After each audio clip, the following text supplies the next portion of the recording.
అందరికీ నమస్కారాలు. మీకు అమ్మవారిని చూపించేకి వచ్చానండి ఇక్కడికి. ఇది మన బీకత్ కోట కరెంట్ కాలనీలో ఉంది. చూసారు కదా బొమ్మ ఎలా ఉందో. అలాగే ఇక్కడ బయట పక్క వచ్చి అన్నదానం కూడా చేస్తున్నారు. ఇది అమ్మవారు, మన అమ్మవారు. అలాగే కొంచెం ముందుకు వెళ్తే చూడండి ఫ్రెండ్స్, అమ్మవారు ఎలా ఉన్నారో. ఈ అమ్మవారిని దర్శించుకోండి, మీ కుటుంబం చల్లగా ఉంటుంది. అలాగే ఈ డెకరేషన్ చూసారు కదండి, ఇది మొత్తం అంతా వీళ్ళు ఓన్ క్రియేషన్ చేసుకున్నారు, ఎవరు హెల్ప్ లేకుండా. చూడండి, మీకు ప్రతి ఒక్కటి చూపిస్తాను. ఈ డెకరేషన్స్ అన్నీ వీళ్ళు ఓన్గా క్రియేట్ చేశారు. అలాగే వీళ్ళు అమ్మవారిని 9 అమ్మవారిని పెట్టారండి, చిన్న చిన్నవి.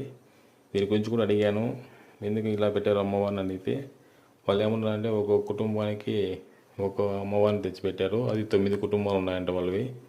నాకైతే ఇది కొత్తగా అనిపించింది. మీకు ఎలా అనిపించింది నాకు చెప్పండి. ఇది చూడండి అమ్మవారు ఎలా ఉన్నారు. దుర్గామాత, జై దుర్గామాత, జై హింద్ దుర్గామాత. ఇవి అండి అమ్మవారు.